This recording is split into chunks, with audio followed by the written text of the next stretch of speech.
A Werewolf Shifter Romance written by Catherine Stewart. Prologue. The wind, a mournful wolf, howled around the crumbling stones of the old Seer's Peak, mirroring the frantic beat of my own heart. Each gust seemed to carry the scent of approaching doom, cold iron, spilled blood, and the suffocating arrogance of my enemy, Overlord Vorlag. He was coming. Not for me, not truly. No. He was coming for the light I carried, the tiny, innocent life nestled in my arms, my daughter, Elara, my precious prophesied child. Deep down, I knew the truth. The celestial accord, the alignment of the blood moon with the starfall, was only nights away. And with it, the first fragile unfurling of Elara's unique destiny, the destiny of a lunar eclipse, a destiny Vorlag would crush without a second thought, because he feared anything he couldn't control, anything that whispered of the old ways, of balance. My fingers, stained with the glowing ochre I'd used to paint the warding symbols on the cave walls, trembled as I adjusted the soft rabbit fur sling that held Elara against my chest. Her scent, a sweet mix of milk and moon petals, was a balm to my frayed nerves, yet a sharp reminder of what I stood to lose. What we all stood to lose. As the silence stretched, broken only by the wind's lament and Elara's soft, sleeping breaths, I traced the almost invisible crescent mark on her tiny shoulder, the birthmark of our lineage, the mark of the Lunaseers, a lineage Vorlag thought he'd already eradicated. What's worse, he'd almost succeeded. My sisters, my aunts, all gone. Dust and whispers. Only I remained, a hunted animal, to protect this last most precious spark. Before I made my final, desperate move, I pressed a kiss to Elara's brow. "Forgive me, little wolf," I whispered, my voice trembling, a raw ache in my chest.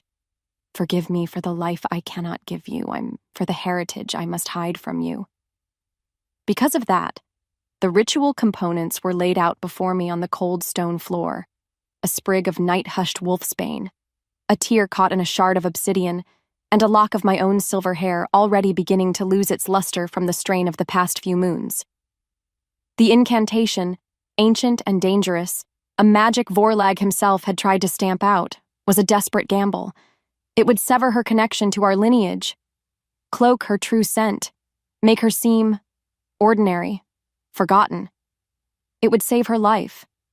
But at what cost to her spirit? What cost to her future? With every heartbeat, the sound of distant horns, Vorlag's outriders grew fainter, meaning they were casting their net wide, not yet pinpointing my hidden sanctuary. But time was a luxury I no longer possessed. As the wind shifted, carrying the distinct metallic tang of their approaching power, I began the chant. The words, like ancient stones tumbling in my throat, tasted of sacrifice and a mother's fierce, unyielding love. The air in the cave thickened. The warding symbols on the wall pulsed with a faint, defiant light. My soul answered the call of the old magic. This was my only choice, my only hope for her.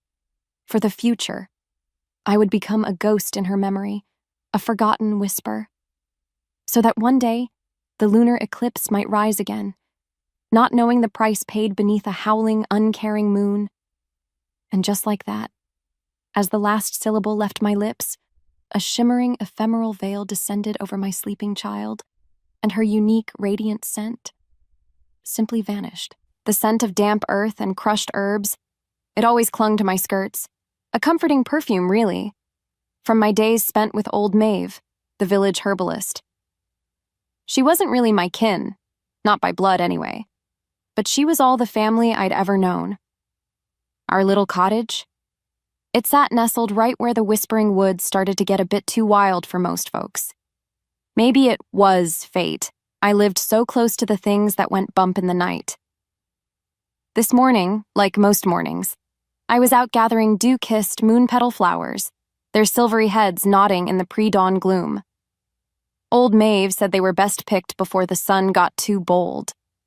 My fingers, stained faintly green from yesterday's moss gathering, gently plucked a bloom, And then a little brown rabbit, its nose twitching, suddenly froze a few feet away. Its big eyes were wide, with a terror that wasn't aimed at me. Without thinking, I reached out a hand, just a soft gesture, and whispered, "It's all right, little one. You're safe here." The words felt strange, like they weren't entirely my own, as if pulled by a string. The rabbit's trembling eased. It took one hesitant hop closer, then another, before nudging its soft head against my outstretched fingers. A warmth spread through my chest, a quiet hum that settled the fear in its tiny body, and, if I was honest, a little of the constant thrum of anxiety that always lived under my own skin. Deep down, I knew the truth. This wasn't normal. Moments later, the rabbit twitched its ears and darted off, healthy and whole, leaving me with that familiar feeling, a mix of wonder and a quiet dread. What was this strange connection I had with wild things? I didn't know what scared me more, these odd little happenings, or the way the other village children used to stare. "Elara the Fae touched," young Thomas had sneered once, his words sharp as a nettle sting. Even so, I tried to just be Elara, the girl who helped old Maeve, the girl who wished for a friend who didn't have fur or feathers. Because of that, I pushed the strangeness down, like I always did. As the sun finally peeked over the jagged teeth of the Dragon's Tooth Mountains in the distance, painting the sky in soft pinks and golds, I gathered my basket.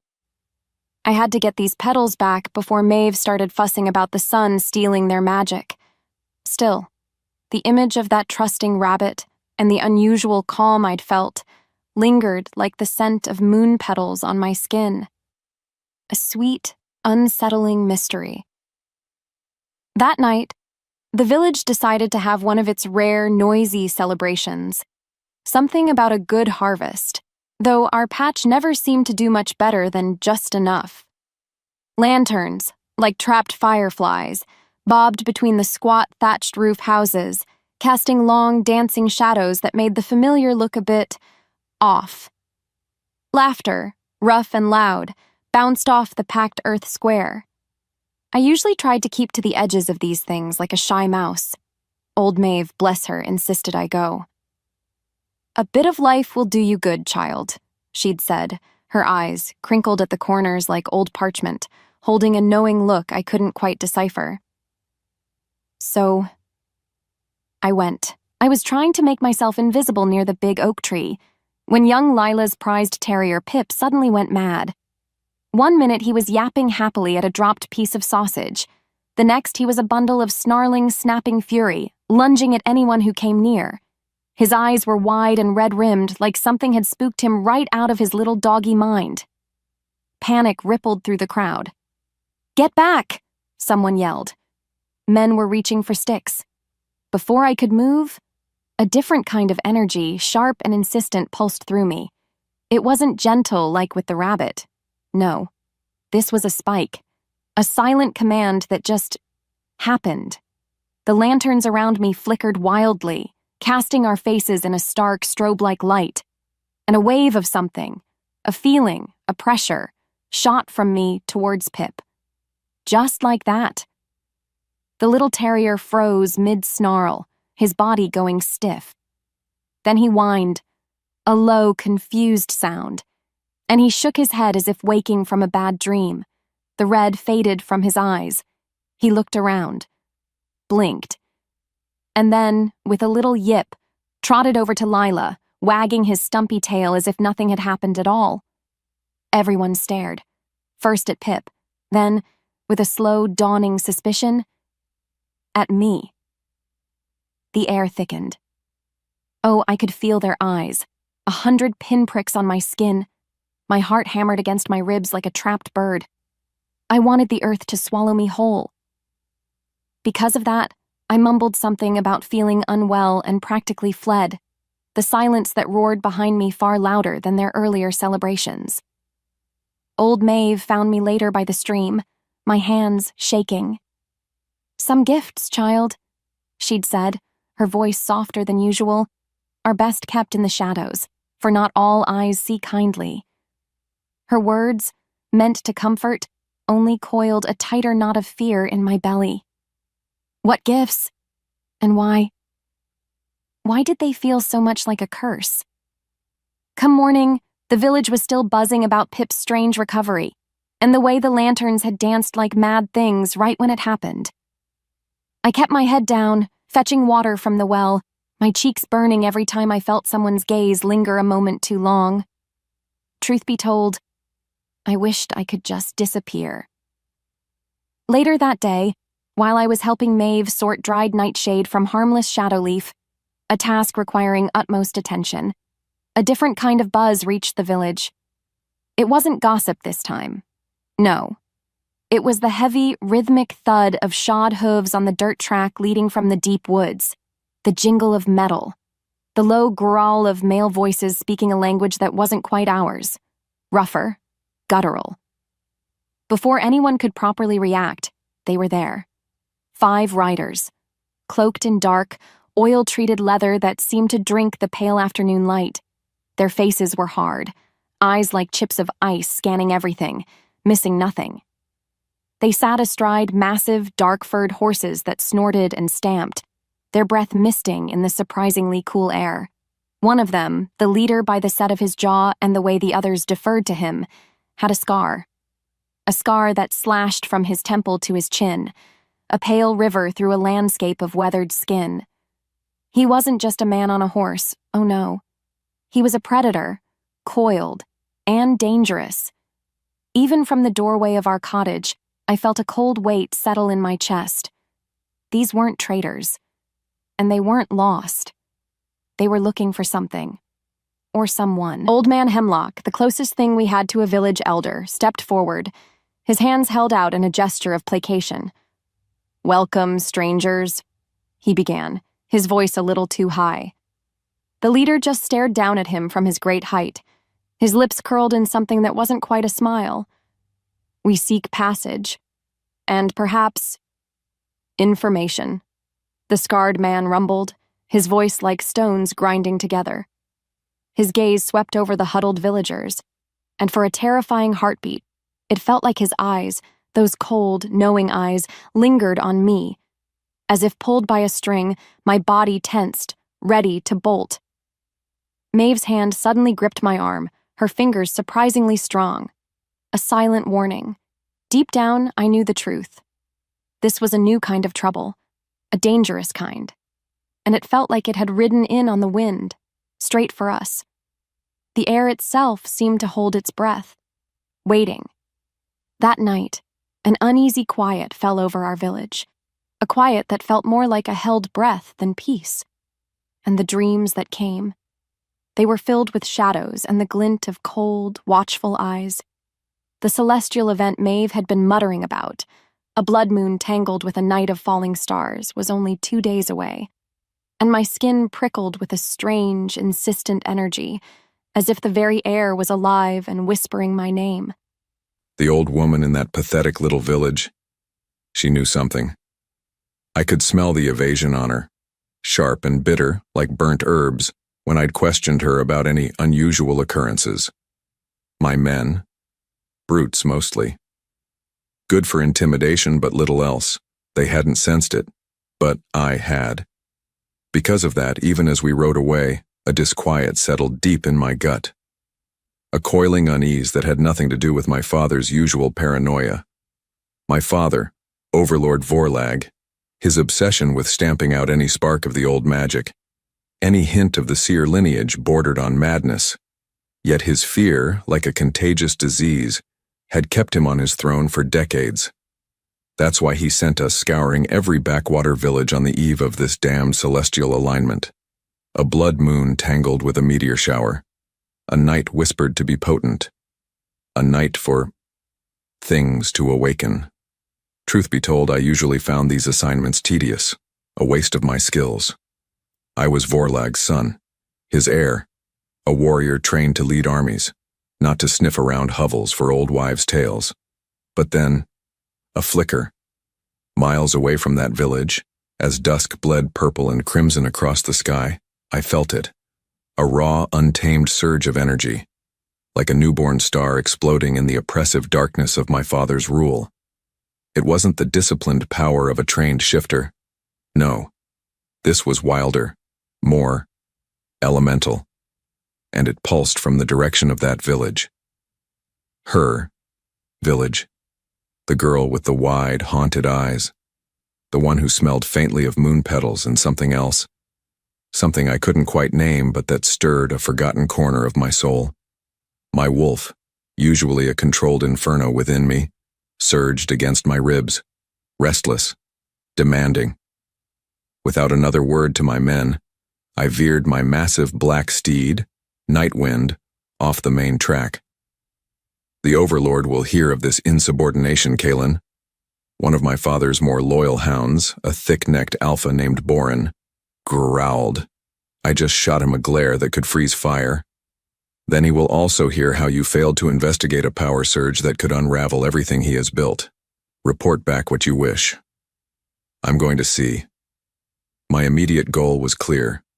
Find the source of that power. My heart, a traitorous drum, pounded a rhythm against my ribs. I didn't know what scared me more, the implications of this power or the sudden, inexplicable pull I felt towards its epicenter. As Nightwind thundered through the darkening woods, the scent of ozone and something incredibly, terrifyingly pure hit my senses. What followed was a clearing, a scene of chaos. And there she was. The girl, Elara, the herbalist's quiet assistant, was a maelstrom of light and terror, not fully wolf, not fully human, but something else. Silver light, raw and untamed, pulsed around her, lashing out like scared wild things. Her scent, always intriguing, was now overwhelmingly potent. A dizzying mix of moon petals, rain-soaked earth, and an ancient primal magic that made my own wolf howl in recognition. Her eyes, when they found mine, were no longer the soft brown of a doe. They were molten gold, mirroring the celestial fire raining down from the sky above. And then I saw them, General Krill's personal guard. 3 of them, closing in, their swords glinting with malicious intent. Krill, my father's most brutal, unthinking fist. If he was here, it meant Vorlag already knew, or suspected, which meant this girl, this creature of light and fear, was in mortal danger. My body moved on instinct. A deep, possessive growl ripped from my chest before I could even think. "Krill's dogs!" I roared, my voice a thunderclap in the sudden, charged silence. "Leave her!" The 3 hunters, startled by my sudden appearance, hesitated. They knew me, knew my scent, knew the power I wielded as Vorlag's son. But they also knew Krill's savagery if they failed. One of them, a scarred brute with piggish eyes, sneered. "The Overlord's orders, Prince Kalen. The anomaly is to be taken, or destroyed." Anomaly, that's what they called her. This girl who pulsed with the very essence of the dying moon. Fury, cold and sharp, lanced through me. In that moment, something inside me shifted. My loyalty to my father's regime, already a rotting edifice, cracked down the middle. Elara, meanwhile, was cowering, her transformation incomplete, her energy wild and uncontrolled. She looked utterly broken, lost. A whimper tore from her, a sound that resonated deep in my bones. I don't understand," she stammered, her voice trembling. What am I?" Her fear was a palpable thing, a living entity in the space between us. And yet, even in her terror, her raw power was undeniable. She was like a newborn goddess, unaware of her own divinity. My immediate goal was to get her away from these butchers. But how? Taking on 3 of Krill's trained killers while protecting an unstable, terrified girl who could erupt like a miniature sun at any moment? The odds were unfavorable. Before I could move, one of the hunters lunged, not at her, but at me. A feint designed to draw me out. What's worse, I knew his tactics. The hunter's blade whistled past my ear, close enough to shave a whisker. I met his charge with a snarl, my own canines elongating, the shift beginning to ripple under my skin, a controlled burn, unlike Elara's chaotic explosion. My world narrowed to the fight. Steel clashed against steel as I drew my own sword, the familiar weight a grim comfort. I parried, riposted, a deadly dance under the blood moon's eerie glow. Another hunter tried to flank me, aiming for Elara. Her scent, that intoxicating, terrifying scent of power and vulnerability, spurred me on. Mine to protect. The thought slammed into me with the force of a physical blow, unbidden, undeniable. Where had that come from? This girl was a stranger, an anomaly, a potential threat to everything I'd ever known. And yet, my wolf, that primal core of me, recognized something in her, something essential, something fated. As if fate demanded it, Elara cried out, a sound of pure terror as the third hunter managed to slash her arm. Her blood, shockingly bright, welled from the wound, and the scent of it. Oh gods, the scent of her blood hit me like a physical blow. Intoxicating, maddening. Fire bloomed beneath my skin. The air thickened. My control, so carefully maintained, shattered. With a roar that was more beast than man, I let the change take me fully. Bones snapped, reformed. Fur, black as a starless night, erupted across my skin. My senses exploded. The world became a symphony of scent, sound, and heightened perception. I was larger, faster, stronger, an alpha lichen in his prime. The hunters, for all their bluster, faltered. They were trained to fight shifters, yes, but a prince of the blood, fully enraged? That was a different beast entirely. The fight was brutal, swift. I moved like a shadow, a whirlwind of claws and teeth. One hunter went down with a scream, his sword clattering uselessly. Another tried to flee, but I was on him in a heartbeat, a blur of fur and fury.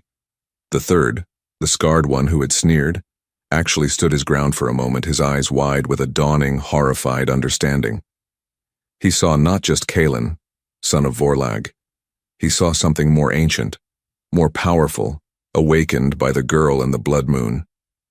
Before he could even raise his sword again, it was over. Silence descended, broken only by Elara's ragged sobs and my own harsh, panting breaths as the red mist of battle lust slowly began to recede. I turned, my massive wolf form casting a long shadow in the eerie light. Elara was staring at me, her golden eyes wide with a new kind of terror. Her world tilted. Not only had she transformed into something monstrous, but her savior. Her savior was one of them. And just like that, everything changed for her.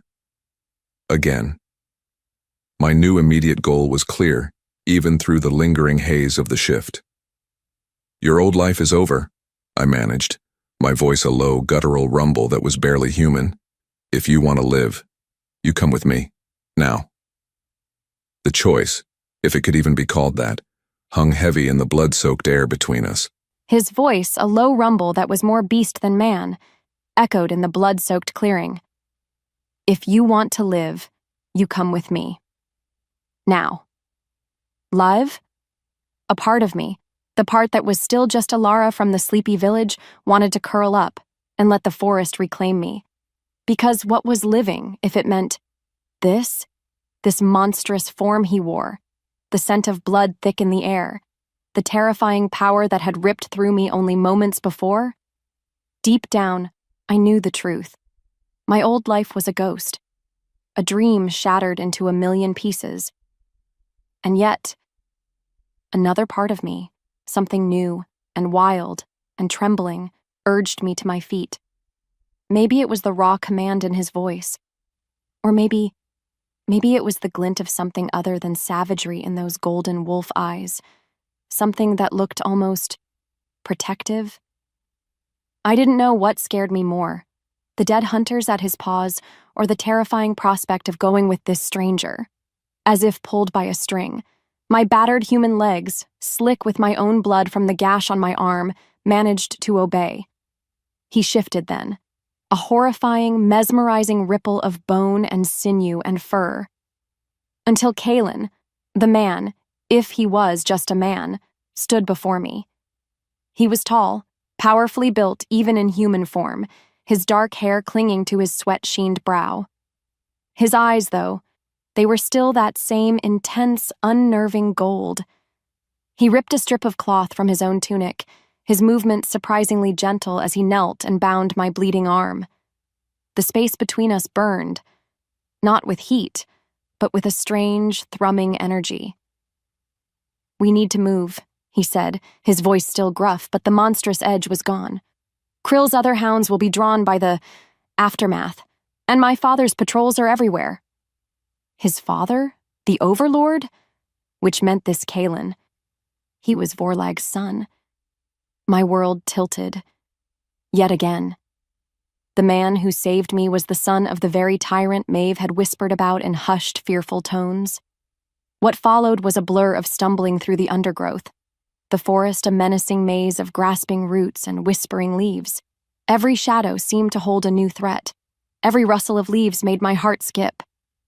Kalen moved with an unnatural grace, silent as a wraith, his senses clearly on high alert. He didn't talk much, just guided me with a firm hand on my elbow when I faltered. He smelled of pine needles, damp earth, and something else. Something uniquely him, a scent that, despite everything, felt strangely anchoring. We saw other lichens once, two figures slipping through the trees like gray ghosts. They paused, their heads tilted, sniffing the air. Kalen let out a low, almost inaudible sound, a soft huff, and they simply melted back into the woods. It was a stark reminder. I was in their world now. A world with rules I didn't understand. A world where he was a prince. And I was, what? An anomaly? A monster? My thoughts spun. Maybe it was fate that I was now running for my life with the son of the biggest monster of them all. By the time the first pale fingers of dawn touched the sky, I was near collapse. My arm throbbed. My body ached with a weariness that went bone deep. And my mind was a tangled mess of fear and confusion. Kalen finally led me to a hidden cleft in a rocky hillside, cleverly concealed by a curtain of ancient ivy. Inside, it was a small, dry cave, surprisingly clean. He built a tiny, smokeless fire with an efficiency that spoke of long practice, the little flames a welcome splash of warmth in the damp chill. "Rest," he ordered, his golden eyes studying me with an intensity that made my skin prickle. "You're no good to anyone half dead." His bedside manner could use some work, I thought, a hysterical little laugh bubbling in my chest. But I bit it back. He was right. Moments later, he offered me a water skin and some dried meat. It tasted like ash in my mouth, but I forced myself to eat. What am I?"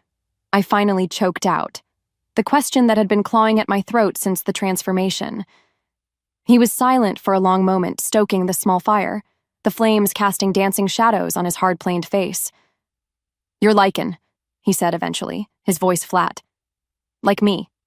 Though different. Different.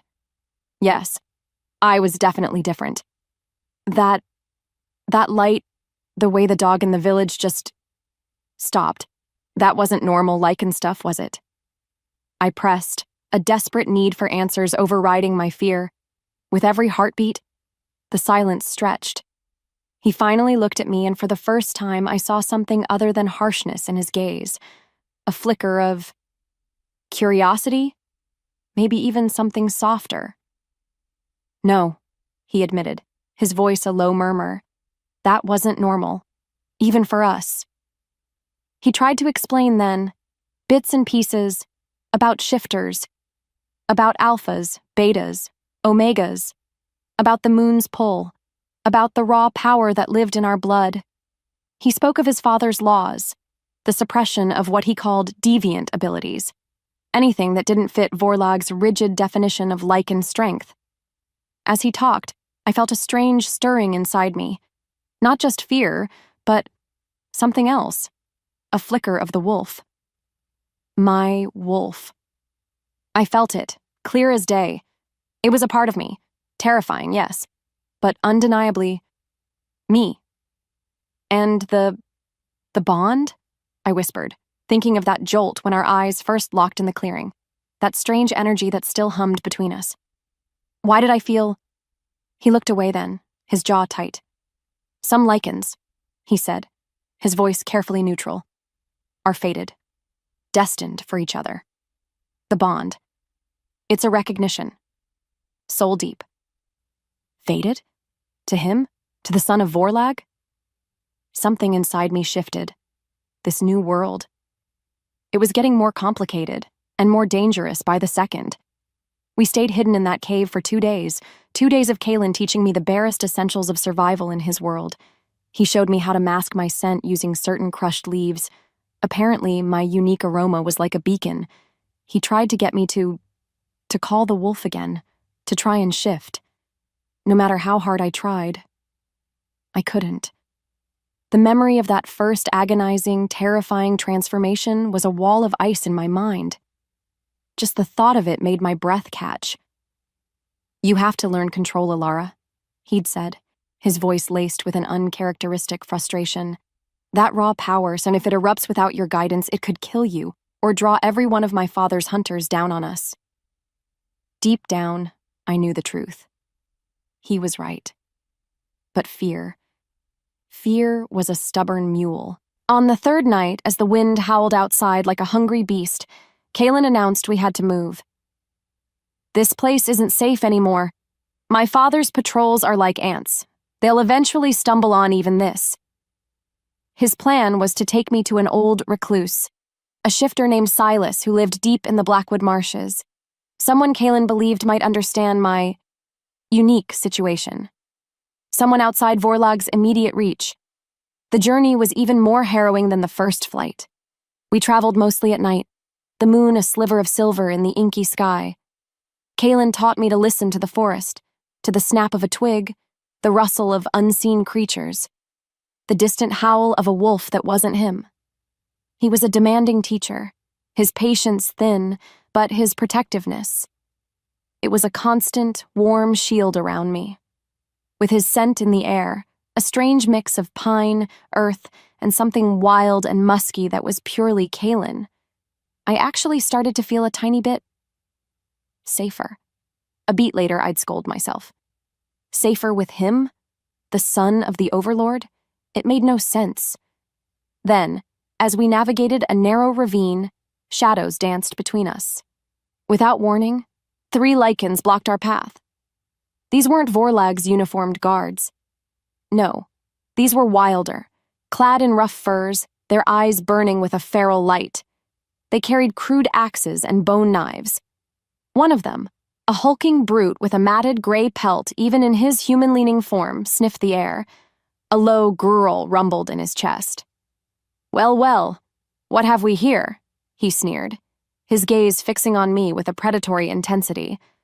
A stray little doe, and a pup playing protector. Kalen stepped in front of me, his body a sudden hard shield. She is under my protection, Yorn. Kalen's voice was dangerously soft. Step aside. Jorn just laughed, a harsh barking sound. Protection? From you, pretty princeling? Or from what she is? We felt her, you know, like a beacon in the dark. Unnatural.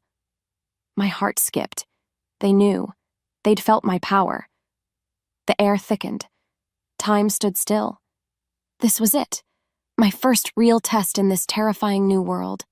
And I still couldn't even summon a claw. Yorn's sneer, a flash of yellowed teeth in the dim ravine light, set my teeth on edge. Unnatural, he'd called Elara. The word was a spark to dry tinder. My wolf, already close to the surface since her blood had been spilled, surged with a possessive fury. These weren't my father's uniformed thugs. No, these were outcasts, scavengers who preyed on the weak, owing allegiance to no one but their own base appetites. And they were looking at Elara, like she was a prize to be claimed, not while I drew breath. She's not for you, Yorn, I stated, my voice dropping to a low, lethal timbre that promised violence. Turn your mongrels around, and walk away. Now. My immediate goal was simple: protect Elara. Eliminate this threat. The memory of her terror in the clearing, the scent of her unique power, it was all a potent cocktail fueling my resolve. Yorn just threw his head back and laughed, a sound like rocks tumbling down a cliffside. The little princeling has claws, or perhaps, his eyes burning with a feverish light, flicked to Elara again, who was trying to make herself small behind me. It's the female who has you on a leash, eh? His two companions fanned out, their crude weapons held ready. They clearly thought this would be easy. 3 on 1, plus a terrified girl. They didn't know about the Prince of the Blood, the warrior trained by the most ruthless lycans in my father's legions. More importantly, they didn't know about Elara, or rather, they thought they did, sensing her raw, untamed power. But they had no idea what it truly meant. As if summoned by their ignorance, a faint silver nimbus, almost invisible, began to shimmer around Elara's hands. Her breath hitched. She was scared, yes? But something else was there too. A spark. A fight. Before either could speak again, Jorn lunged. Not with a weapon, but with a sudden, brutal shift. Bone snapped, fur sprouted, and a hulking gray wolf, easily my match in sheer size, launched itself at me. His companions followed suit, their transformations quick and messy. The ravine, already narrow, became a chaotic arena of snapping jaws and tearing claws. I met Yorn's charge, the change ripping through me in a controlled inferno. Black fur, teeth bared. I was a different kind of beast than these scavengers. More disciplined, more focused, and truth be told, far more lethal. Elara screamed my name then, a sound that cut through the din of battle. Kaelin. It wasn't just fear in her voice. There was something else. A command. As if pulled by a string, I glanced back. Her eyes were wide. Not with terror this time, but with a fierce, desperate concentration. The silver light around her hands intensified, coalescing. I didn't know what scared me more, the wolves attacking or the strange power now thrumming at her own fingertips, begging for release. The fight was a blur of rage and instinct. Jorn was strong, fueled by a wild, desperate hunger, but he was reckless. I used his momentum against him, a feint here, a slash there, my claws raking his flank. He howled in pain and fury. His companions were less skilled, more like yapping curs trying to nip at my heels. One lunged for Elara. Without thinking, I spun, intercepting him mid-air, my jaws closing on his throat with a sickening crunch. He went down, whimpering. It was then that Elara acted, not with claws or teeth she didn't yet know how to summon, but with that. Light. As Yorn renewed his attack on me, roaring his frustration, a blinding pulse of pure silver energy erupted from Elara's outstretched hands. It wasn't an attack, not in the traditional sense. It was a wave of absolute, unadulterated calm. It washed over the ravine, dousing the fires of rage in an instant. Jorn, mid-lunge, faltered, a look of utter confusion on his massive wolfish face. His remaining companion, who had been circling us, yelped and stumbled back, shaking his head as if to clear it of water. Even my own battle lust, the red haze that always threatened to consume me during a fight, receded, leaving me panting but clear-headed. The silver light faded, and Elara swayed, her face pale as moonlight, her breath coming in ragged gasps. What was that? Jorn stammered, his wolf form flickering, his human intellect struggling to comprehend what had just happened. He looked at Elara, no longer with predatory hunger, but with something akin to awe, or perhaps fear. Because of that, the fight was over, just like that. In that moment, as Elara leaned against the ravine wall for support, her eyes locking with mine, I saw her. Not just the terrified girl from the village, not just the anomaly my father hunted, but a force of nature, something new, something incredible. My wolf, usually so dominant, settled within me, a low, purr, rumbling in my chest. It recognized her, acknowledged her. This was the midpoint shift for me, the undeniable proof that Elara was more than just a prophesied figure. She was a power, unique and untamed, capable of changing everything. The stakes weren't just about protecting her anymore, they were about what she represented. Hope, a new way, a potential end to my father's dark reign. Before the words left her lips, she whispered, "Kaylin, I think I understand a little now." Understand what? Her power? Or the look in my eyes that I knew was far too revealing? Which meant my carefully constructed walls. They were crumbling. Fast. Yorn, to his credit, didn't press his luck. He and his remaining companion, after a moment of stunned silence, simply backed away, their eyes still wide with a mixture of fear and disbelief. They melted into the shadows of the ravine, leaving us alone with the scent of blood, ozone, and Elara's unique, intoxicating magic. She was trembling, her earlier burst of power having clearly taken a toll. I shifted back to my human form, the transition smoother now, my wolf still thrumming with a strange energy from her. Her wave. My immediate goal was to get her to Silas, the recluse. He was our best, perhaps only hope for answers, and sanctuary. "You did well, Elara," I said, my voice hoarse. It was an understatement. She had done more than well. She had done the impossible. She just shook her head, her eyes still clouded with a dazed wonder. "I don't know what I did," she whispered. "It just happened." As if her wolf stirred, she looked at her own hands, then at me. "Kaylin, those men, they felt it too. My power, they called it unnatural." Her voice trembled. Am I a monster?" Her vulnerability was a raw, open wound, and something in my chest ached in response. I stepped closer, resisting the overwhelming urge to touch her, to soothe the fear that still clung to her like morning mist. "No, Elara," I said, my voice softer than I intended. "You are not a monster. You are something else, something powerful. And because of that, my father will never stop hunting you."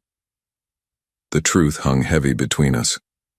Her power was a beacon, and now, thanks to Yorn, word would likely spread through the underbelly of the lichen world. What's worse, Krill was undoubtedly still out there, relentless. We had to keep moving. The encounter with Yorn had cost us precious time. As we pressed on, deeper into the gnarled, whispering depths of the Blackwood marshes, I could feel Elara watching me, her gaze filled with a million unspoken questions. The air between us had changed again. The fated bond, that undeniable pull, was stronger now, amplified by the shared danger and the revelation of her incredible abilities. She was starting to see what she was capable of, and I was starting to see that my entire life, my entire understanding of power and destiny, was about to be rewritten by this slip of a girl with eyes like starlight and a soul that pulsed with the ancient magic of the moon. The path to Silas's isolated hovel was treacherous, the marsh itself a living, breathing entity that seemed to want to swallow us whole. But with every squelching step, with every shared glance, something undeniable was forging between us, stronger than fear, more potent than prophecy, and I knew, with a certainty that settled deep in my bones, that I would follow her into any darkness, face any enemy, to see what she would become. The game had indeed changed, and the stakes, they were no longer just about survival. They were about the future of our kind. The Blackwood marshes. They were a living, breathing nightmare. Every gnarled root seemed like a grasping claw, every splash in the murky water a promise of something ancient and hungry. The air, thick with the smell of decay and unknown blossoms, clung to me like a shroud. Yet, Kaylin moved through it with a grim certainty, his presence a strange comfort despite the son of my enemy thing still screaming in the back of my mind. He'd said Silas was our best hope, An old recluse. Someone who understood unique situations, which meant he knew someone who might understand me. After what felt like an eternity of slogging through sucking mud and dodging things with far too many teeth, we finally reached a small, almost invisible island, more a knot of ancient willows and moss-covered stones than actual land. A rickety hut, looking like it had grown from the swamp itself, leaned precariously in the center. This had to be it. My heart hammered a nervous rhythm against my ribs. Before either could speak, a voice, dry and raspy like autumn leaves skittering across stone, drifted from the hut's shadowed doorway. "Took you long enough, Kalen, my boy, and you brought her." An old lichen emerged, his fur more silver than gray, his eyes the color of faded amber, yet sharp, missing nothing. He was stooped with age, leaning heavily on a gnarled staff, but there was an undeniable power thrumming beneath his weathered skin. This was Silas. He looked me up and down, a long, appraising stare that made me want to shrink back. "So," he said, his gaze lingering on my still bandaged arm. "The little spark finally ignited, did she?" My breath caught. He knew? How could he know? Kalen stepped forward slightly. "Silas, she needs sanctuary and guidance. Things are complicated." Silas let out a wheezing chuckle. "Complicated? When are they ever simple with your father pulling the strings, eh, princeling?" His eyes, though, softened a fraction as they rested on me again. "Come in, child. The swamp has ears, and not all of them are friendly." The inside of the hut was surprisingly cozy, smelling of wood smoke, dried herbs, and something else. Something like the scent of old books. It was cluttered but clean. For the first time in days, a tiny knot of tension eased in my chest. Maybe, just maybe, this was a safe place. "The moon-touched haven," Silas said, following my gaze as I looked around at strange symbols carved into the wooden beams. Not the original, of course. That was lost long ago, but we keep the spirit alive. The forgotten. He gestured for me to sit. My immediate goal was to understand what he meant, to finally get some real answers. As if fate demanded it, he looked straight at me. "You, child, are a lunar eclipse, a whisper in a storm. And the storm, it is well and truly upon us."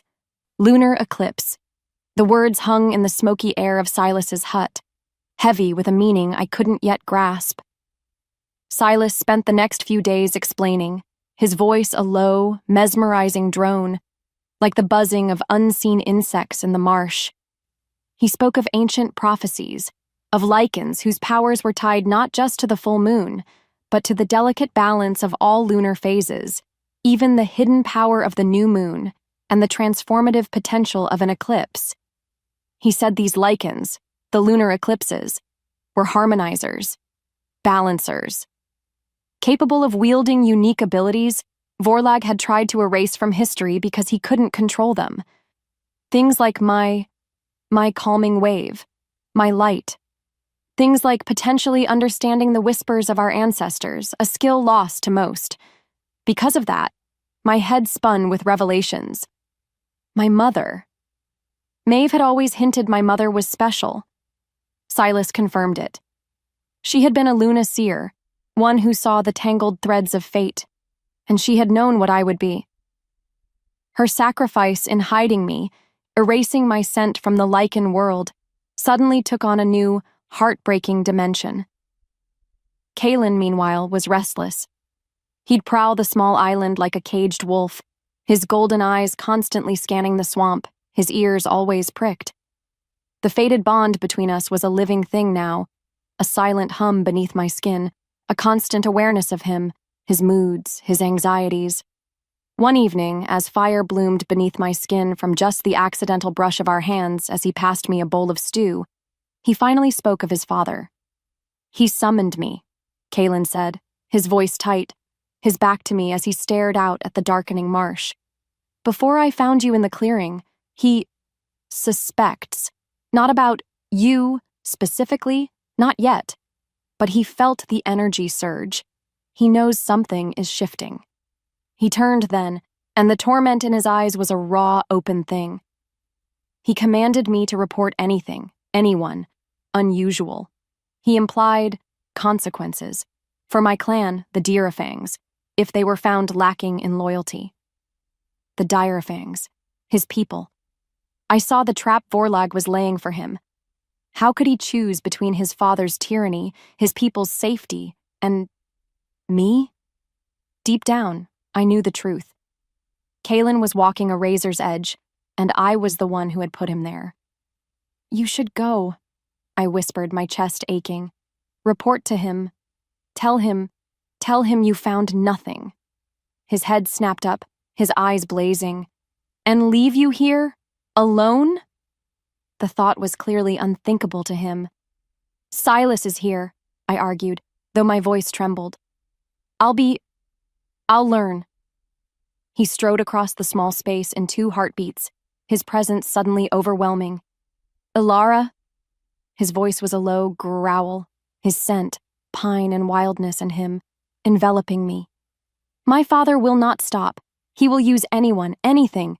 The Direfangs are strong, but Vorlag's cruelty knows no bounds.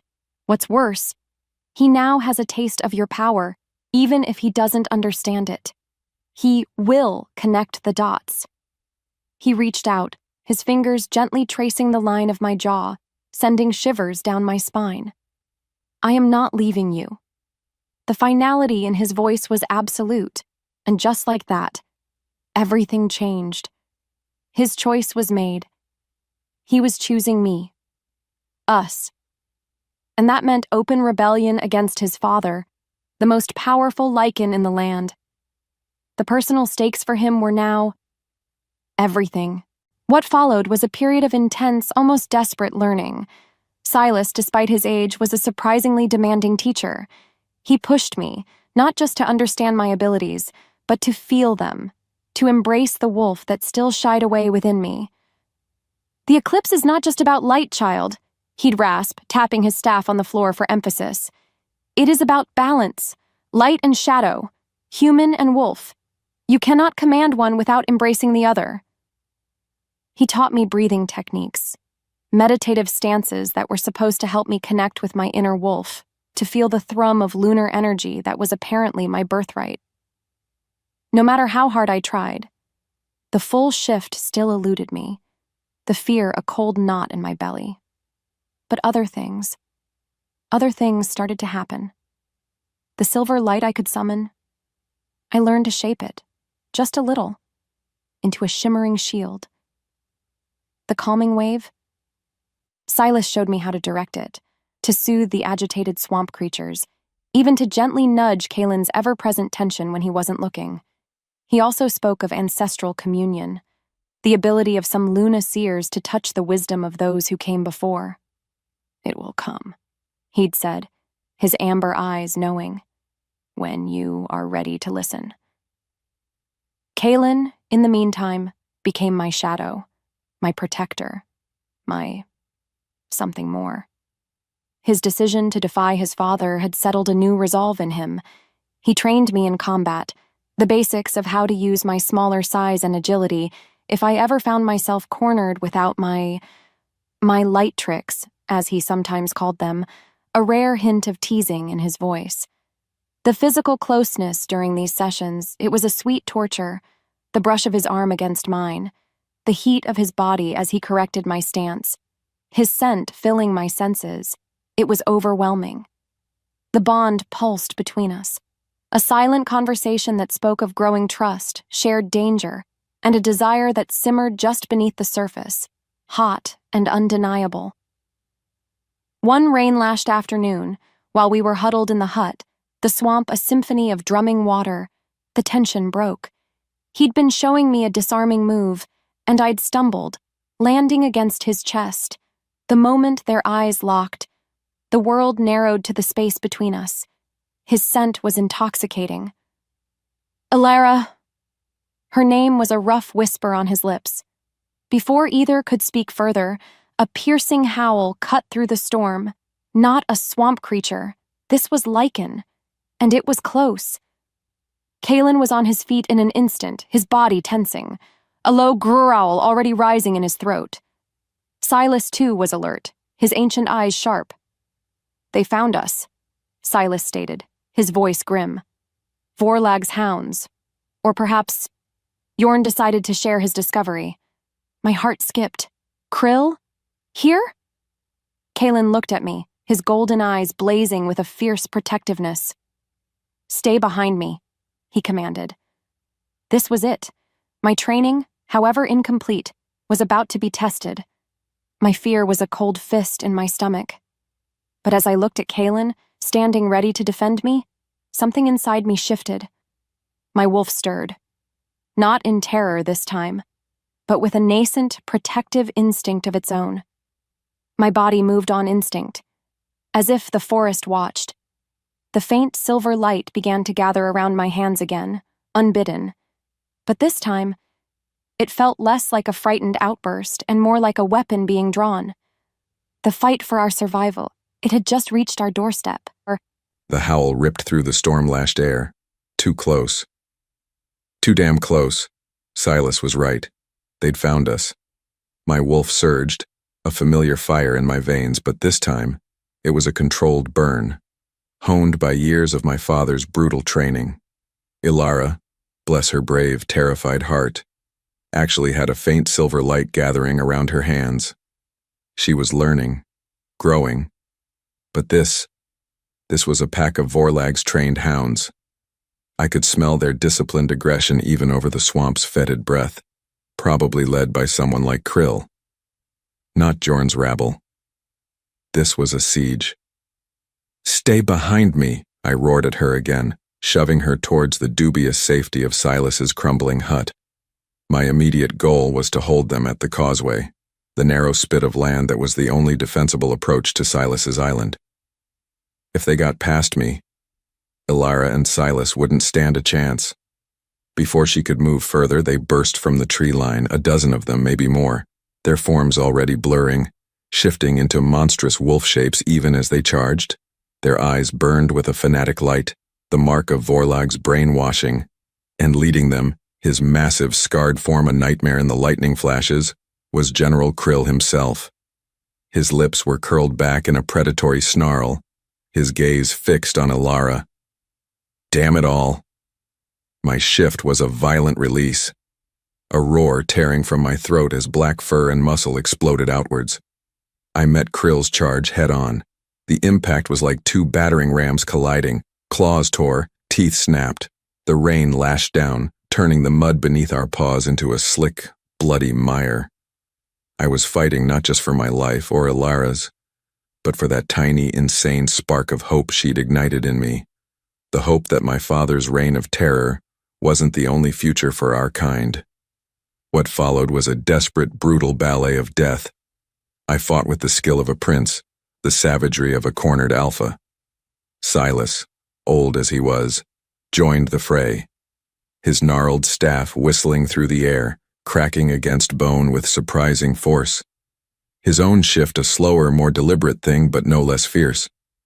Elara, from the doorway, actually managed to unleash a pulse of that incredible silver light. Not a wave of calm this time, but a blinding, disorienting flash that made several of Krill's hounds yelp and stumble. It bought us precious seconds, but they were too many, too relentless. To make things worse, I saw Krill break off from me, his eyes still locked on Elara, a terrifying hunger in them. He was going for her. And one of Silas's younger protectors, a brave lad named Rorik, who had tried to intercept him, went down with a sickening scream as Krill's claws tore through his throat. The scent of his fresh blood, so young, so full of life only moments before, was a punch to my gut. Hope, that fragile thing, began to fray. Rorik's death. It was a turning point, a brutal, bloody punctuation mark in the chaos. Silas let out a roar of pure anguish and launched himself at Krill with the fury of a winter storm. But the old wolf, he was outmatched. Krill, that butcher, simply swatted him aside, sending Silas crashing into the wall of his own hut, where he lay still, too still. Elara screamed then, a sound of pure, unadulterated terror that lanced through me sharper than any claw. My wolf howled in echo of her pain. I tried to get to her, to Silas, but two of Krill's lieutenants, their eyes burning with zealous fire, pinned me down, their combined weight and snapping jaws a relentless assault. The taste of my own blood, coppery and hot, filled my mouth. I could hear Elara, her voice choked with sobs, trying to use her light, but it was fractured now. Weak. A frightened flicker against the overwhelming darkness of Krill's advance. The Lunar Eclipse. Krill's voice was a triumphant growl as he stalked towards Elara, who was now trying to shield Silas's fallen form. The Overlord will be pleased. He was savoring this. The monster. As if the forest held its breath. I saw Elara look at me, her eyes wide with the despair that mirrored my own. We were losing. Badly. The moon-touched haven, this tiny sanctuary that was supposed to be our refuge, was about to become our tomb. What's worse, just as I managed to throw one of my attackers off, the ground beneath the hut itself began to tremble. Without warning, a section of the floor, weakened by the swamp and perhaps some dark trickery from Vorlag's forces, collapsed inwards with a sickening groan, taking part of the wall with it. Smoke and the acrid smell of some kind of dark sorcery filled the air. It was a trap. Vorlag hadn't just sent hounds. He'd sent sappers, or worse, one of his damned cultist mages from the starless ranks. Through the choking dust, I saw a horrifying sight. Silas's collection of ancient scrolls and carvings, the repository of so much lost lichen lore, was tumbling into the sinkhole, some already catching fire from overturned lanterns. The heart of the haven, its knowledge, its history, was being swallowed by the swamp. Elara cried out again, a sound of pure desolation. No, the scrolls! Silas! She tried to scramble towards the collapsing section, but the footing was treacherous. Deep down, I knew the truth. This wasn't just a battle we were losing. It was our past. Our hope for a future rooted in understanding. That was being obliterated. And the knowledge of what Elara truly was, what she could do. It might die with it. The weight of that loss, on top of everything else, was a crushing blow. My strength, my resolve, began to crumble like the very earth beneath us. Krill laughed, a harsh barking sound that echoed Elara's despair. It seems your little sanctuary is unmaking itself anomaly. He took another step towards her. I roared, a desperate, furious sound, finally flinging my remaining attacker aside with a surge of adrenaline born of pure terror for Elara, but I was too far. Too late. Elara looked at Krill, then at the burning, sinking remnants of Silas's lifework, then at the still form of the old lichen himself, who I now realized was likely dead or dying. And then, she looked at me. The light in her eyes, that beautiful fierce silver I was coming to associate with hope. With her very essence, it just died. Her shoulders slumped. Her hands, which had been feebly trying to summon that protective glow, fell to her sides. Her face, streaked with mud and tears, became a mask of utter, devastating emptiness. It was the face of someone who had seen the abyss, and knew there was no climbing out. I can't. Her voice was a barely audible whisper, lost in the storm and the crackle of flames. I can't do this, Kalen. My name hung in the air, a fragile, broken thing. I'm not what you thought. I'm not what anyone thought. Her chest ached with unshed sobs. All I bring is death, destruction. Her gaze was fixed on the spot where Rorik had fallen, then on Silas. He's gone, isn't he? She whispered, her voice trembling. And it's my fault. All of it. My unnatural power. It just draws them in. In that moment, her core emotional question, can Elara overcome her profound fear of her own power and destiny, seemed to find its bleakest answer. No, she couldn't. Her fear, her self-doubt, The weight of a destiny she never asked for had finally, irrevocably broken her. As the silence roared, a chilling finality settled over the ruined hovel. Krill let out a triumphant growl. "Finally," he sneered, "the little spark has fizzled out." He started towards her again, his movements confident, victorious. My body moved on instinct, a desperate lunge, but I was battered, bleeding from a dozen wounds, my own wolf whimpering with exhaustion and despair. I knew, with a sickening certainty, that I couldn't stop him alone. Not now. Elara didn't even try to run. She just stood there, a statue of grief, waiting for the end. This was it, our lowest point. All seemed lost. The moon touched haven, a smoldering ruin, our few allies, dead or scattered. And Elara, the Lunar Eclipse, the one person who might have been able to change everything, had given up. As Krill reached for her, his claws extended. A hollow ache, colder than any swamp night, settled in my soul. We had failed. And the darkness was about to consume everything. The darkness. It was a cold, heavy blanket, smothering the last embers of hope in my soul. Krill's leering face, his claws outstretched, filled my vision. I was a statue of grief, empty, waiting for the end I so clearly deserved. All I brought was death. My fault. My unnatural power. Just like that, my world had narrowed to this single horrifying point. And then, Kalen, even battered and bleeding, even with his own wolf whimpering in despair, he launched himself at Krill with a roar of pure defiant fury. It wasn't a calculated move. No, it was raw instinct. A desperate, impossible bid to shield me one last time. The impact was brutal. Both alphas crashed to the ground, a tangle of black and gray fur, snapping jaws, and flying mud. But Kalen, already so wounded, he couldn't sustain it. Krill was too strong, too fresh. As Krill's jaws aimed for Kalen's exposed throat, something inside me cracked. Not broke further, no. This was different. It was like a dam bursting. The image of Kalen dying, for me, after everything, was a torment beyond bearing. My body moved on instinct. Before I could move, before I could even think, a sound ripped from my own throat. Not a scream of terror this time, but a growl. A deep, guttural sound that vibrated through my very bones. A sound my human vocal cords shouldn't have been able to produce. It was my wolf. The one I had feared, suppressed, denied. She was rising, and she was furious. With a single glance, the silver light, which I thought had been extinguished forever, didn't just flicker around my hands, it exploded outwards. A blinding, concussive wave of pure, incandescent power. Not the gentle calm from before, not the defensive flash. This was raw, untamed, and utterly furious.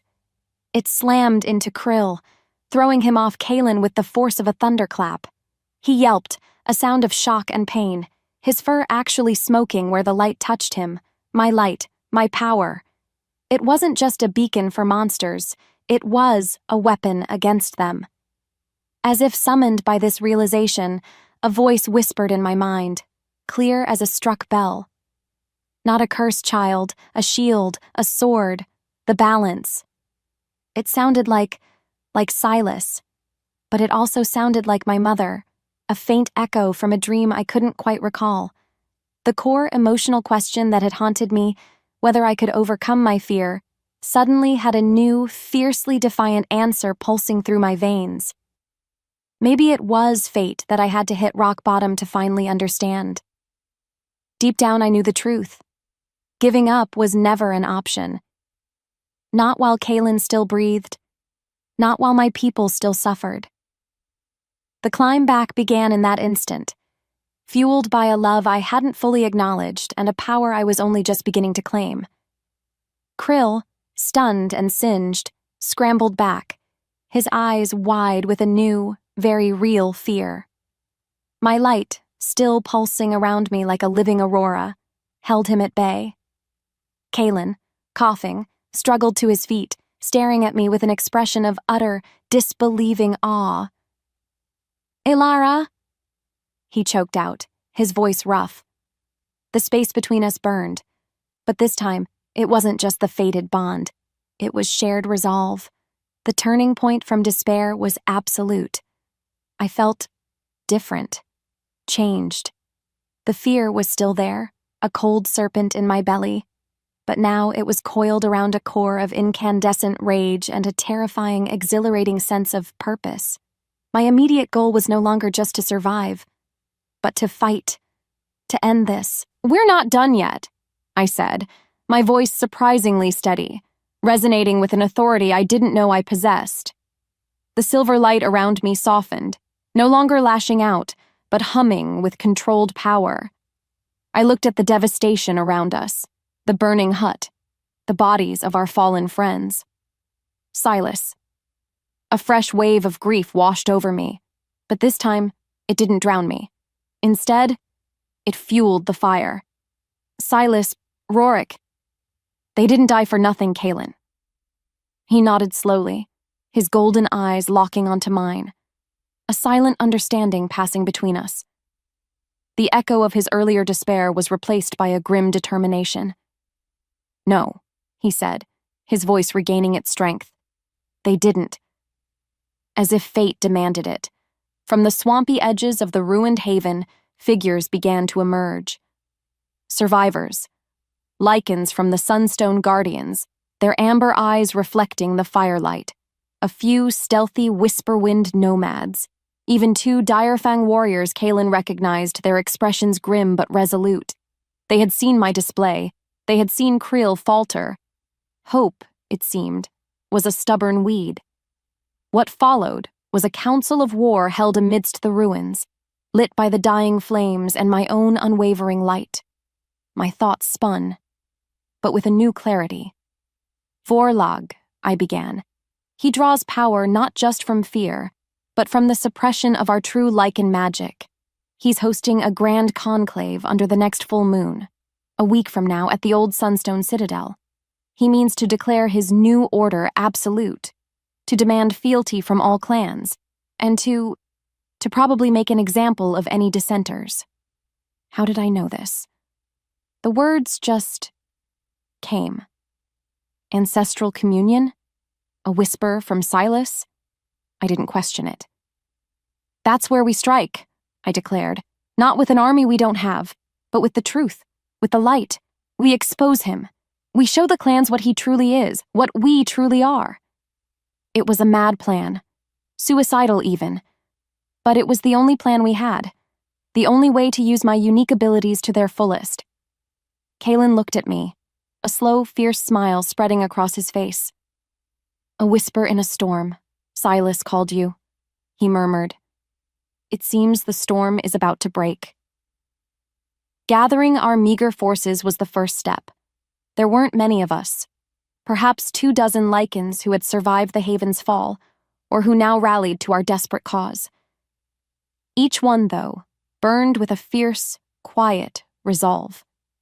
Because of that, our little band felt stronger than any army. Kalen, using his knowledge of his father's patrols and routines, plotted our path to the Sunstone Citadel, a perilous journey through territories loyal to Vorlag.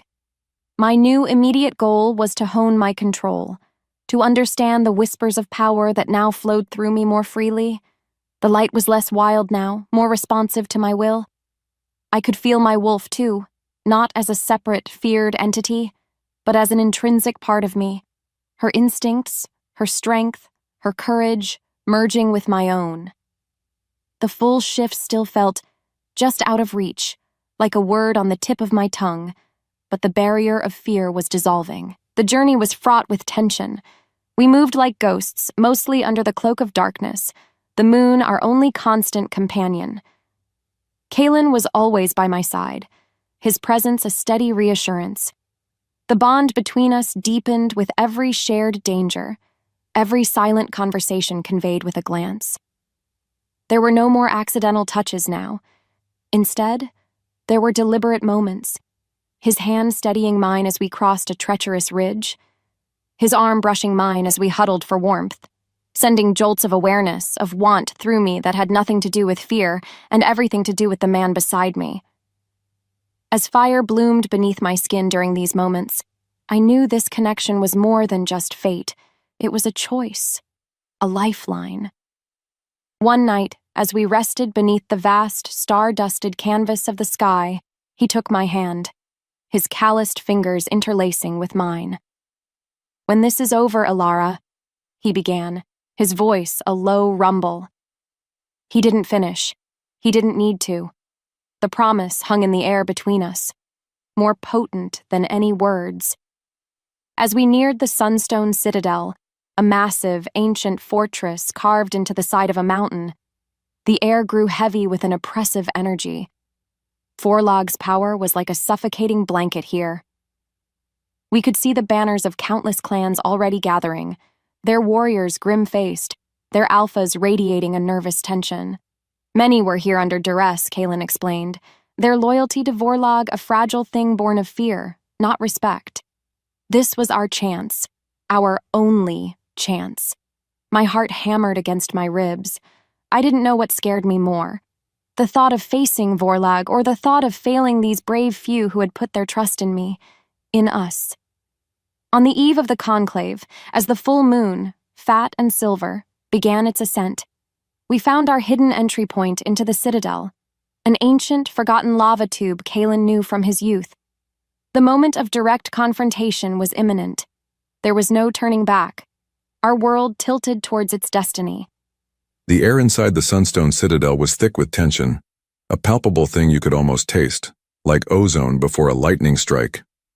My father, Overlord Vorlag, stood on the great dais, his voice booming across the assembled alphas, a litany of his new order, his demands for absolute fealty.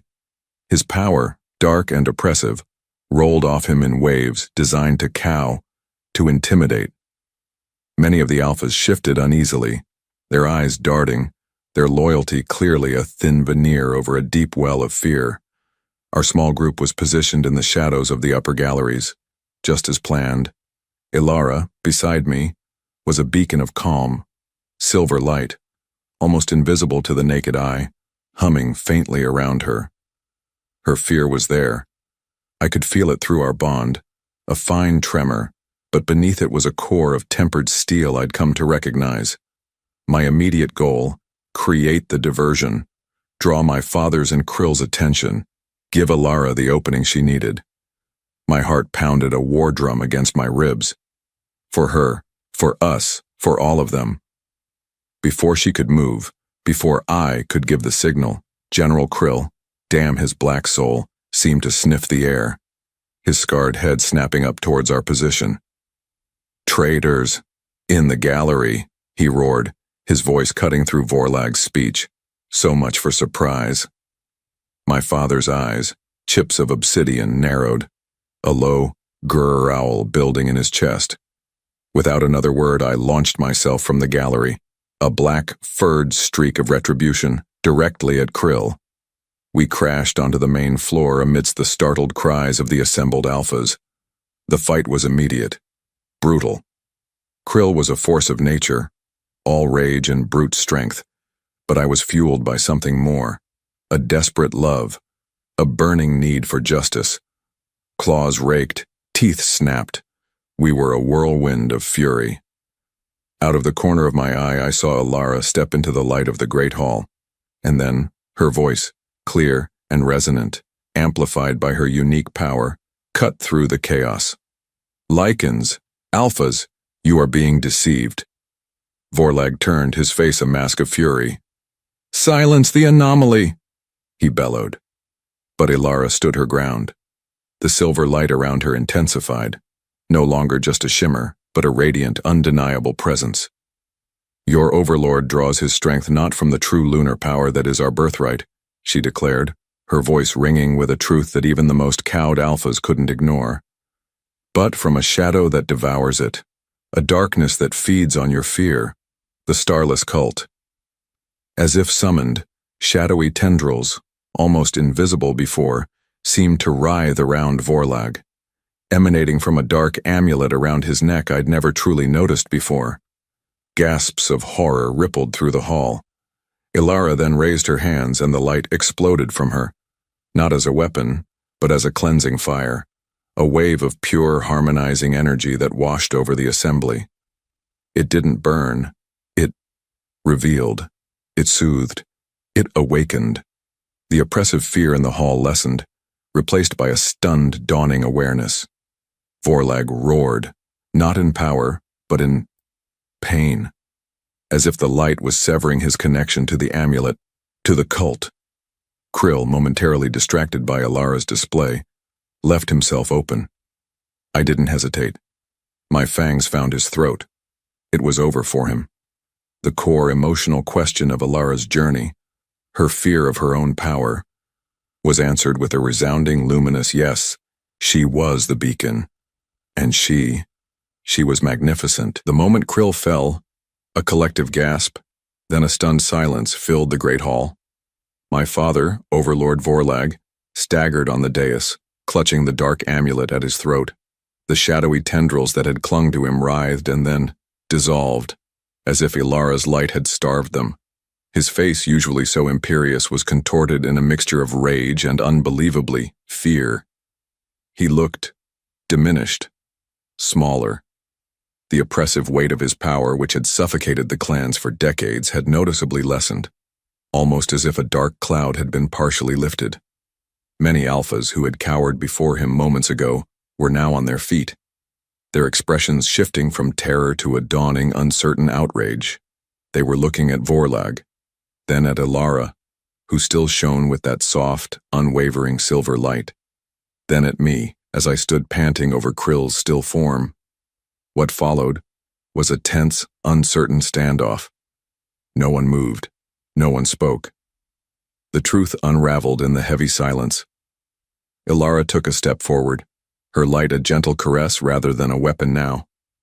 The starless cult promised him power, she said, her voice carrying to every corner of the hall, calm yet firm. Eternal rule. But their price was the soul of our people, the true magic of the moon, drained to feed their shadow. She looked directly at my father. Was it worth it, Vorlag? My father.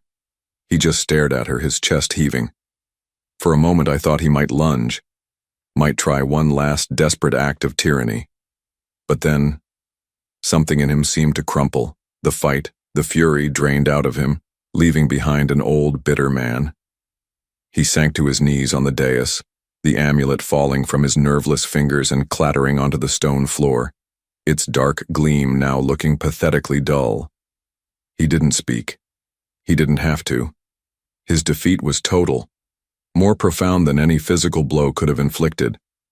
Our few allies, the Sunstone Guardians, the Whisper Wind, the Dire Fangs who had stood with us, slowly moved to secure the hall, not with aggression but with a quiet authority. Elara went to the Alphas, not as a conqueror but as a healer. I watched her, my heart aching with a mixture of relief, exhaustion, and an overwhelming pride. She used her lunar harmonization, that incredible gift, to soothe the frayed nerves, to calm the lingering fear, to open a space for dialogue. It was the beginning of something new, something fragile, but something real. My own wounds throbbed, my body screaming for rest, but all I felt was a profound sense of completion. The fight against my father's direct tyranny was over. The immediate shadow had been pushed back. Now, the hard part would begin, rebuilding, and dealing with the man who was once my overlord, and still, somehow, my father.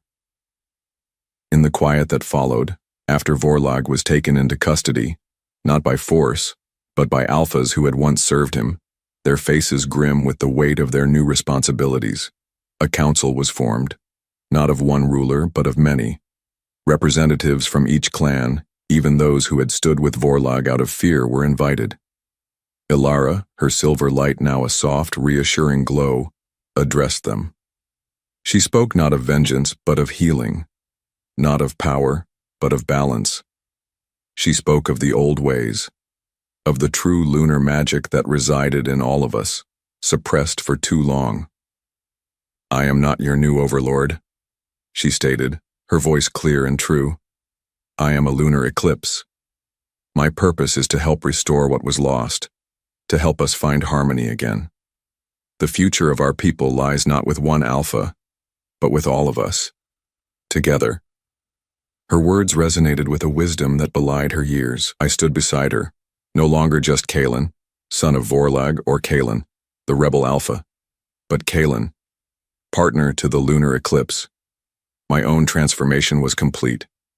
I had faced my father, my past, and chosen a new path, the path Elara had illuminated.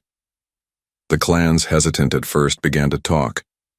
To argue, yes, but also to listen. Old grievances were aired, ancient traditions remembered. The Sunstone Guardians spoke of healing magic, the Whisper Wind nomads of forgotten star lore, the Deer Fangs of just governance. It was the start, a fragile, imperfect start, but a start nonetheless. The starless cult, Elara warned, was a shadow that would linger, a threat that would require constant vigilance. But now, we would face it united, or at least, on the path to unity. That night, under the full, clear gaze of the moon, a moon that seemed to shine brighter than it had in decades, Elara and I found ourselves on the battlements of the Sunstone Citadel. The air was crisp, carrying the scent of pine and distant snow. She leaned against me, her warmth a comfort against the cool night. "We did it," she whispered, her voice filled with a quiet wonder. Or, "We started it." I wrapped an arm around her, pulling her close. "We did it, Elara," I affirmed, my voice a low rumble. "Together." Her bones remembered him, this new him, and her soul answered. The fated bond, the mark that had tingled with such uncertainty, now pulsed with a steady, reassuring warmth, a deep and abiding love. As her wolf stirred within her, finally at peace, she looked up at me, her eyes shining with a light that rivaled the moon itself. And just like that, everything changed, not with a bang, but with the quiet promise of a new dawn, a future we would build side by side, a love story etched in moonlight and courage. The long night was over. Epilogue. 2 summers had passed since the fall of Vorlag. 2 summers of fragile peace and relentless rebuilding. The wind, no longer a mournful wolf, now whispered secrets of renewed growth through the ancient trees of the Sunstone Citadel, which had become the heart of the new Lichen Council. It carried the scent of pine, damp earth, and the distant, joyful yips of younglings at play, a sound almost forgotten during Vorlag's dark reign. From the highest battlements where Kalen and I often stood to watch the moon rise, the land below looked different, more vibrant, more alive. The fear that had once been a suffocating blanket was lifting, slowly, like morning mist burned away by the sun. Deep down, I knew the truth. This new world was still a work in progress, but it was ours. The council meetings, they were often boisterous. Alphas from the Direfang, the Sunstone Guardians, the Whisperwind nomads, even some of Vorlag's former loyalists who had seen the error of their ways, all gathered, their voices sometimes clashing, but always, eventually, finding common ground. Because of that, progress was made. Old laws were being rewritten, based on the principles of balance and respect Silas had spoken of, principles my mother had died to protect. My role, as the Lunar Eclipse, wasn't to rule, but to guide, to harmonize. My light, once a terrifying, uncontrolled force, was now a gentle beacon, helping to soothe old wounds, to illuminate forgotten truths. And Kalen was the rock, the unwavering alpha whose strength was now tempered with a wisdom and compassion that made my heart ache with love for him. He was the true leader, the one who translated our shared vision into tangible action. As if summoned by my thoughts, his arm circled my waist, his familiar scent, that intoxicating mix of wildness and him, a comforting warmth against the cool evening air. He pressed a kiss to my temple. "Thinking again," he murmured, his voice a low rumble against my ear. I leaned back into him, a soft sigh escaping my lips. Just remembering and hoping. We still had challenges. The starless cult, though their direct influence was severed with Vorlag's fall, was an ancient shadow, and whispers sometimes reached us of their stirring in distant, forgotten corners of the world. An open loop, a reminder that vigilance was a price of peace, and the full shift for me. It still felt elusive, like a melody I could almost hum but not quite sing. Yet my wolf was no longer a feared stranger. She was a calm, steady presence within, content, watchful. With every heartbeat I felt the thrum of our fated bond, a deep, unbreakable connection that had been forged in fire and despair, and now glowed with an enduring love. He turned me in his arms, his golden eyes once so guarded, now filled with an open tenderness that still made my breath catch. "We built this, Elara," he said, his gaze sweeping over the lands bathed in the silver light of the full moon. "Together, and we'll face whatever comes next. Together." As the wind shifted, carrying the distant laughter of our people, I knew he was right. The prophecy of the lunar eclipse wasn't just about me, it was about us, about the balance we found in each other, about the hope we had rekindled in our world. And just like that, beneath the watchful gaze of the ancient moon, my soul answered his. This was our new reality, our hard-won peace. A love story not of endings, but of beautiful, unending beginnings. The future was a path unfolding before us, and we would walk it hand in hand,